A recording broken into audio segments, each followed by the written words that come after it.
પહેલા તો કન્ફ્યુઝ છું. માય ગોડ યાર, વાળી પૈસા જોઈને ન લેવાનો હોય, બીજું બોલો ને ભાઈ. એ લોકોને ગરમી લાગે છે તો મારું તો શું થતું હશે? મારું કુકીનું મમ્મી સવારમાં કીધું તારે મારા સમજે, તારે જવું જ પડશે, તને મારા સમજે. તો હર મહાદેવ, કેમ છો? મોજમાં? અમે પણ મોજમાં. સો welcome back to our YouTube channel. તો યસ ગાઈઝ, આજે હું નવા કેમેરાથી વ્લોગ કરી રહ્યો છું અને અત્યારે કેવું આવે છે મને નથી ખબર, બટ મારે પણ જોવું પડશે. ક્વોલિટી સારી જ આવતી હશે ઓફકોર્સ, કે કારણ કે મોંઘો કેમેરો છે એટલા માટે. અત્યારે અહીંયા તમે જોઈ શકો છો ભાઈ, પૂજા અને જેનીશભાઈ બંને નાસ્તો કરી રહ્યા છે સવારમાં. અને વાગવામાં થઈ ગયા છે, આપણે જોઈ શકો છો 9:15 થઈ ગયા છે અને અમે લોકો અત્યારે નાસ્તો કરી રહ્યા છે. અને નાસ્તામાં છે અત્યારે થેપલા છે, ચા છે, થેપલા નહીં પરોઠા, સોરી. આજે પાપડ છે અને મોર્નિંગ વાળું અથાણું છે જે પૂજાને બહુ જ ભાવે છે. તો શું કહેશો, આજનું શું પ્લાનિંગ છે? કન્ફ્યુઝ છું. પહેલા તો કન્ફ્યુઝ છું. કન્ફ્યુઝ એમાં રહેવાય જ નહીં ક્યારેય. મારું આખું પહેલેથી જ એવું છે કે કોઈ બી વાત હોય ને એટલે પૂજા તો કન્ફ્યુઝ જ હોય. અચ્છા. તો ગઈઝ અત્યારે હનુમાન દાદાના મંદિરે જવાનું છે, અમારે કષ્ટભંજન દેવના મંદિરે જવાનું છે. જેનીશભાઈ જ એકલા રેડી થઈને બેઠા છે, બાકી બધા તો રેડી થાય છે ને અહીંયા તો દાઢીનો કાર્યક્રમ ચાલુ છે અત્યારે સવારમાં હજી. અને અહીંયા છે ભાઈ મમ્મી. ગુડ મોર્નિંગ ભાઈ. Good morning. હર હર મહાદેવ. બરાબર. અને શું કહેશો? આજે છે રવિવારનો દિવસ, સન્ડે, એટલે એન્જોય નો દિવસ છે. અને આ લોકો બધા જાય છે સાળંગપુર કષ્ટભંજન દાદાના દર્શન કરવા. અને હું નથી જતી કારણ કે મારે તો અહીંયા જ સાળંગપુર છે, મારા ઘરમાં જ. કારણ કે દર્શન કરી લેવા ટાઈમ હનુમાન ચાલીસા બોલ લેવાનું. સરસ એન્જોય કરી આવો, જઈ આવો અને મોજ મજા કરી આવો છો. સારું, ચલો બાય ગાઈઝ. ક્વોલિટી કેવી આવે છે વિડીયોની, કારણ કે હું તો પહેલી વાર બ્લોગ કરી રહ્યો છું અને અત્યારે હજી પણ પથ્થારા હજી ઉપડ્યા નથી અહીંયાથી. સો એક્સ્ટ્રીમલી સોરી ગાઈઝ. બરાબર છે. પીપલને કંઈ વાંધો નહીં. પીપલને વાંધો ના હોય તો એ કોને કહેવા જવાના છે? તો ભાઈ અત્યારે વાગવામાં થઈ ગયા છે 10:30 અને અમે લોકો નીકળી રહ્યા છે સાળંગપુર માટે ને બધા રેડી થઈ ગયા છે કમ્પ્લીટ. સાળંગપુર બા તમને નથી ખબર? હાજ તો સાળંગપુર જ જાય છે અત્યારે. લ્યો બોલો, આને તો ખબર નથી સાળંગપુર જાય. હા, સાળંગપુર જાય અત્યારે અમે બધાય. ખુશીથી દર્શન કરવા જવું. હા, ખુશીથી દર્શન કરવા. જેનીશભાઈ ને એમ છે ને ઓલું કેટલા ટાઈમ થી ઈચ્છા હતી, તો મેં કીધું હાલો જાતા આવીએ. અને ભેગો નવો કેમેરો આવ્યો તો મેં કીધું હાલો એને દર્શન કરાવતા આવીએ. અને અમારા પૂજા મિસ્ત્રી જોઈ શકો છો ભાઈ. ઓ માય ગોડ યાર, ગજબ લાગી રહ્યા છે ભાઈ. ચશ્મા બસમાં ચડાવીને જોરદાર એમ. ચલો ભાઈ, જવાનું ને? નીકળ્યા. 6 મહિના પછી દર્શન કરવા જઈએ દાદાના. 6 મહિના પછી? દર મહિને જતો હતો, હવે 6 મહિનેથી મારે. ચલો બા, મળીએ. મહાદેવ. તો કઈ અત્યારે અમે લોકો જાય છે તો કુકીને લઈને જવાનું છે, કારણ કે એનું રીઝન છે કે કુકી મારા અને પૂજા વગર રહેતી નથી. મારા તો પછીની વસ્તુ છે, પણ પૂજા વગર તો જરાય નથી રહેતી. બે ચશ્મા અહીંયા બે ચશ્મા ચડાવેલા છે. ક્યારે અચિંતાનું કયું કામ લાગી જાય કોને ખબર પડે? બેની જરૂર પડે. सब ले लिया है और देने अभी गाड़ी भी चला रहे हैं. હા આવીએ છીએ બેટુ, આવીએ છીએ. ચલો પહોંચી જઈશું 4 કલાકના અંતરે. અને ગાડી પણ હજી વચ્ચેથી એક બદલાવાની છે, સીએનજી ગાડી લઈને જવાની છે. અને આજે પેટ્રોલ. ચલો તો રેડી છે. બાય. જય હનુમાન દાદા.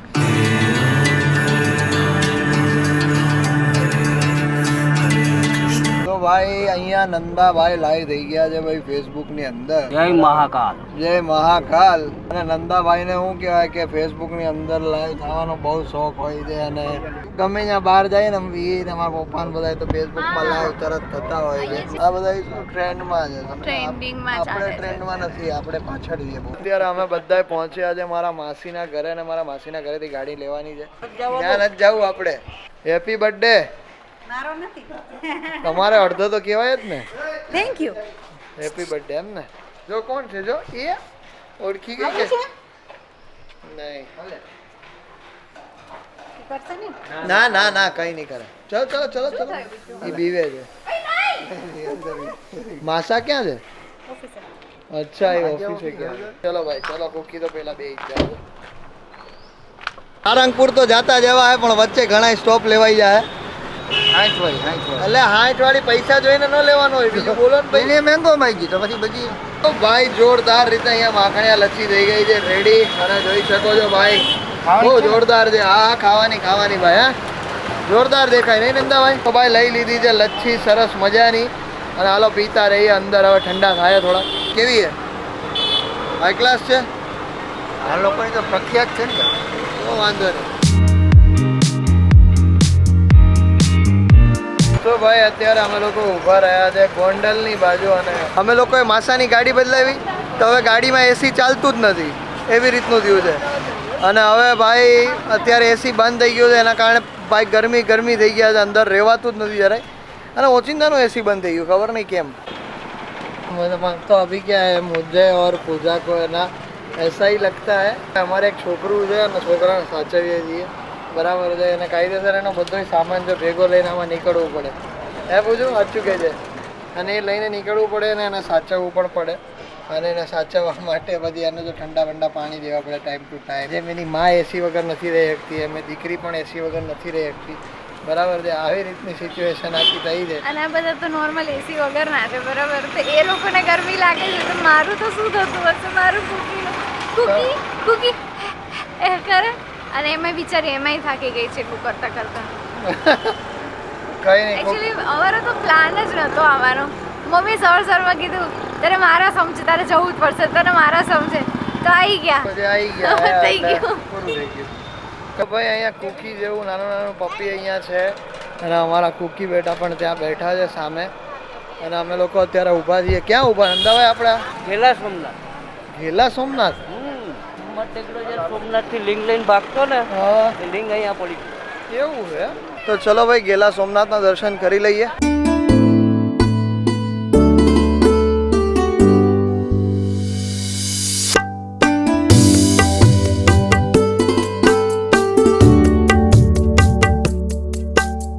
ભાઈ ખરેખર બહુ સરસ જગ્યા છે ગેલા સોમનાથ.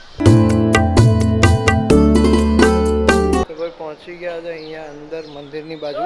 હાય અહીંયા ઠંડારક તો ઠંડારક હે ભાઈ. હા તમે પહેલી વાર જ જોયું. હા મારે કેટલો ટાઈમ ત્યાં આવવાની ઈચ્છા હતી. આજ ઓઠે કુદરતી રીતે અવાય. હા કે કઈ બાજુ આવ્યું? આ જસદણથી પછી આગળ આવે ને. શિવલિંગ તો મોટી દર્શન કરી લે ભાઈ તમે બધા.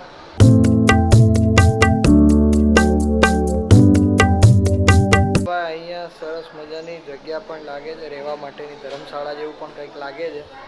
હે ધર્મશાળા જેવું કંઈક લાગે નહીં? રોકાવાની સુવિધા કંઈક સારી લાગે છે. થોડીક જ વારમાં સારંગપુર આવી જાય અને આ બધા બોટાદથી મિત્રો મળ્યા છે. શું નામ છે ભાઈ? કુલદીપભાઈ રાદલ. કુલદીપભાઈ રાદલ. તમારું? કાનજીભાઈ.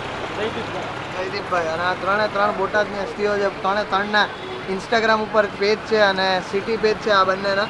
અને આ ભાઈ ઓન વોઇસ કન્ટેન્ટ બનાવે છે અમારી જેમ. તો અત્યારે ચા પાણી નાસ્તો કરીને નીકળીએ અમે સારંગપુર.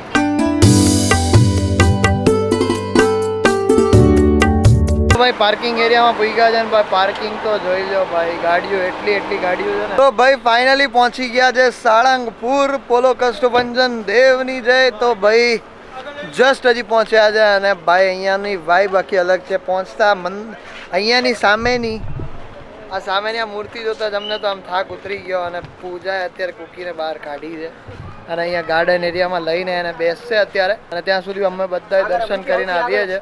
મસ્ત અંદર બીજી જે મેઇન મૂર્તિ છે એના દર્શન કર્યા ને પછી થોડી વાર બેસીશું ને પછી પાછા ભાગશું કેશોદ. તો ભાઈ આ છે સરસ મજાનું મંદિર અને મંદિર પાસે પહોંચી ગયા છે ભાઈ. ગાર્ડનમાં જતી રહી અહીંયા જો વચ્ચે મેઇન ગાર્ડન છે. તો કંઈ નહીં અત્યારે દર્શન કરી આવે છે. દર્શન કરીને મળીએ ભાઈ પાછા. ઓ માય ગોડ આ બહુ હાર્ડ છે કેમેરો યાર યુઝ કરવામાં. તો ગાઈઝ હું અને કુકી અત્યારે એમ લોકો ગાર્ડનમાં બેઠા છીએ. એમ લોકો અહીંયા બહુ બધા લોકો સાથે બેઠા છીએ અને મતલબ ગાર્ડનમાં એકચ્યુઅલી બહુ બધા લોકો છે અને પાછળની સાઈડ તમને દેખાતો હશે હનુમાનજીની મૂર્તિ છે. બસ એ ગાર્ડનમાં બેઠા છીએ અને બેસ્ટ વાત તો એ કહેવાય કે કુકીને ગાર્ડન સુધી અલાઉડ કરી, અંદર સુધી અલાઉડ કરી એટલે સારું કહેવાય. તો બસ થોડીક વારમાં હું પણ દર્શન કરી આવીશ. તો ભાઈ અત્યારે અહીંયા ઝાપોટાઈ રહ્યા છે પાત્રા સરસ મજાના. અને બોટાદમાં અમે લોકો છીએ અત્યારે પાત્રા અમે લોકો ખાઈ રહ્યા છે. નથી ખાવા પાત્રા? તો પાત્રા છે અહીંયા અને બહુ તીખા છે. મેં ચાખ્યા જ નથી. મને બીક હવે ચાખો લાલ જોઈને જ બીક લાગે. બગર છે. મસ્ત તીખા કેવી છે કે તીખા છે. કઈ નહીં ખાઈ લે ચલો. તોય બહુ છે પૂછું તીખા બહુ જ. ગળી ચટણી છે પણ તીખા બહુ છે. ઓકે તો ભાઈ લાગી છે જબરદસ્તની સંડાસ. તો જાય છે જવા અને અહીંયા બીજે રસ્તે જાય છે. બધાને અત્યારે લાગી ગઈ છે ભાઈ. તો પૂજા તને કઈ વાંધો નથી ને અત્યારે? તો વાંધો નહીં ભાઈ. હાથ આમ થયું ને હાસ એવું થઈ ગયું ને હવે પ્રેશર હતું એટલું બધું ઓલું નહોતું, મજા નહીં આવી. પ્રેશર હતું એટલી મજા ન આવી. ભાઈ ભાઈ સાબુ. ઓ બાપરે બાપ. પૂજો શું કહીશ તું? આપણે નવો કેમેરો લીધો તો આ બધા લોકોને. ગાઈઝ હું બહુ ખુશ છું કારણ કે મારા વિડીયોઝ મસ્ત મસ્ત આવવાના છે. બહુ બહુ મોટું થેન્ક યુ તમને લોકોને. અમારી મહેનત પણ છે, તમારો સપોર્ટ છે અને ભગવાનની ઈચ્છાઓ પણ છે સારી સારી કે અમને આગળ વધારે. એટલા માટે આટલું મસ્ત અમે લોકો ધીમે ધીમે અપડેટ થઈ રહ્યા છે કેમેરામાં, ક્લિયરિટીમાં. તો થેન્ક યુ સો મચ તમારા લોકોથી. અત્યારે અમે લોકો અમારા ડ્રીમ્સ બધા કમ્પ્લીટ કરી રહ્યા છીએ અને તમારો સપોર્ટ છે આટલો, એટલા માટે બહુ બધું થેન્ક યુ. અને બસ કંઈ નહીં, ઇન્સ્ટાગ્રામ પર તમે અમને ફોલો કરતા હશો તો તમને બહુ મસ્ત મસ્ત ક્લિયરિટી મળવાની છે હવે. અને યસ ગાઈઝ, આ વર્ષે ઘણું સારું સારું થયું છે. ઘણી સારી સારી વસ્તુઓ વસાવી છે. 2 કેમેરા વસાવ્યા છે, એક ઓસ્મો પોકેટ અને બીજો આ એક છે, બરાબર છે. અને આનાથી પણ હવે તમને ઘણી બધી સારી સારી ક્વોલિટીઝના વાળા વિડીયોઝ અમે તમને બતાવતા રહીશું. અને કેમેરાનું ઘણા લોકો પૂછશે કે કેમેરાનું નામ શું છે, તો કેમેરાનું નામ છે FX30. સોનીનો કેમેરો છે અને બહુ મહેનતથી લીધેલો છે અને બહુ જ ભાઈ મહેનતથી લીધેલો છે, એટલે હવે કદર છે આ કેમેરાની. ને યસ અને તમે લોકો કહેજો કે ક્વોલિટી કેવી લાગી આજના બ્લોગની ક્વોલિટી. પર્સનલી હું સજેસ્ટ કરવાનું કહીશ કે તમને લોકો અમને કહેજો કેવો લાગ્યો તમને લોકોને વિડીયો. બસ તો હવે અમે લોકો હમણાં ઘરે પહોંચીએ છીએ થોડી વારમાં. તો કંઈ નહીં, 4-5 કલાકમાં ઘરે પહોંચી જઈશું. Thank you so much for watching this vlog. જો આ વિડીયો ગમે તો લાઈક કરી દેજો, ચેનલ પર ન હોય તો સબસ્ક્રાઈબ કરી દેજો. મળીએ કાલે કોઈ બીજા નવા બ્લોગ સાથે. ત્યાર સુધી બધાને મારા હર હર મહાદેવ. જય શ્રી રામ.